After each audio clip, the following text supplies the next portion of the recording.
ভাইয়া রে, তোরা আল্লাহর দোয়াই লাগে ভাইয়া, তোরা তাড়াতাড়ি বিমান উঠ, তোরা দেশে চলিয়ে ভাইয়া, সেমাই রান্না করছি ভাইয়া, তাড়াতাড়ি চলিয়ে 100 রান করছস, বহুত রান করছস, আর রান করবার দরকার নেই, বাস মুড়ের তলে খাড়া রয়েছি, মানে সারাটা দিন তো আজকে বাসে বাসে যাইবো। হ্যাঁ, দুর্দান্ত লেভেলের খেলা খেলছস ভাইয়া, তোদের খেলা দেখি আমরা মুগ্ধ। বুড়া দামরা বেড়া এখন যে খেলাটা খেলছে, এই যে শান্ত আর লিটুন নিয়ে, আমরা মুগ্ধ ভাইয়া। তার লগে তো মনে করো যে কি মাহমুদুল্লাহ রিয়াদ আর সাকিব আল হাসান ভাইয়ের গ্রুপিং তো আছেই, এক রানা উঠলে ফেসবুকের ভিতরে তুমুল ঝগড়া শুরু হয়ে গেছে কই। আর জাকের আলী ফাড়া, এ ফাড়া এটা কোনো কাজের ন, তুই ফিনিশার ন ভাইয়া, তুই বাংলাদেশে ক্রিকেটারে ফিনিশ করিবার লাগিয়ে নামছস। আর যা সবচেয়ে বেশি বল তুই খাইছস ভাইয়া, 26টা বল খাই তুই রান লইছস 12 গা, অথচ রিসাইটটা এতে বল আর হেতে মারি মনে করে রান লইয়া লইছে 13টা ভাইয়া, 100 রান করছস। ঠিক আছে, মানে তোদের আর কিচ্ছু করণ লাগতো না, তাসকিনার মুস্তাফিজ আছে, এগুন এখন খেলি মনে করছে জীবন এটা লই কোনো মতো আইলইব।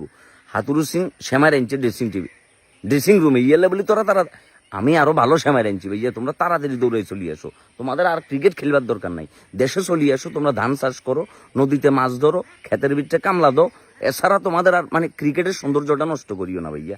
হ্যাঁ, নেপালের 1 রান সাউথ আফ্রিকার সাথে নিতে পারে না, এটা নিয়ে আমাদের আহারে কি আফসোস, অথচ এই নেপাল আমাদেরকে এমনি করে বেজ্জতি করে দিব, এটা ভাবা যায় না। এখন মনে মনে অনেকেই বলতেছে যাতে শ্রীলঙ্কা আজকের ম্যাচটা ফুডি গেলে মনে করছে নেদারল্যান্ড চক্কা, কোনো কথাবার্তা স্যার ভাইয়া, তোমরা বহুত খেলছো, অনেক ভালো খেলছো, আর যে ঈদের দিন আর বাজে কথা বলতে পারতেছি না, খারাপ কথা বলতেও চাইতেছি না, আর যে সারাটা দিন ঈদের সারাটা দিন তোমরা যেমনি করে মাটি করে দিলা, হ্যাঁ, লজ্জা, তোমাদেরকে দেখলে লজ্জা পাই যাব। মায়ের দোয়া ক্রিকেট টিমে নামটাই বাদ দিয়ে দেওয়া উচিত, তোমাদের নাম মানে কি দেওয়া উচিত আসলে কমেন্ট সেকশনে জানাও, আমি জানি না, আমি বুঝতে পারতেছি না এটা।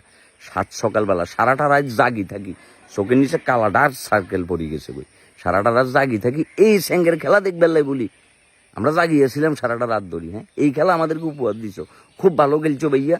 নেপাল আজকে তোমাদেরকে একদম ফতে রাস্তায় ডেনে করে দিছে, এত দুর্দান্ত খেলা আর গত 1 শতকের ভিতরে কেউ দেখে নাই ভাইয়া, এত দুর্দান্ত লেভেলের খেলা তোমরা খেলছো। নেপাল যেই টিমের জন্ম হয়েছে শুক্রে 7 দিন, ওই টিমের সাথে যদি তোমাদের এইভাবে ম্যাচ হারতে হয়, এমনি করে উইকেটগুলো বিলাই দিয়ে আসতে হয়, ম্যাচের মুভমেন্ট না বুঝতে পারো, এবং কোন টাইমে পাওয়ার প্লেতে তোমরা এমনি করে উইকেট বিলাই দিয়ে আসতেছো, মিডল অর্ডার ব্যাটসম্যানরা নাই হয়ে যাইতেছে, ফিনিশাররা আসি ম্যাচরে ফিনিশ করে দিতেছে, তা আর বাবুরে আর ক্রিকেট খেলবার দরকার নাই অন্তত তোমাদের। ঠিক আছে, বোতলের ভিতরে পানি ঢুকাই উপর দিয়ে 20 লিখি, এটা খাই আসতে করে হুতি থাকো, তোমাদের ক্রিকেট খেলবার কোনো যোগ্যতা নাই ভাইয়া, তোমরা চলিয়ে আসো।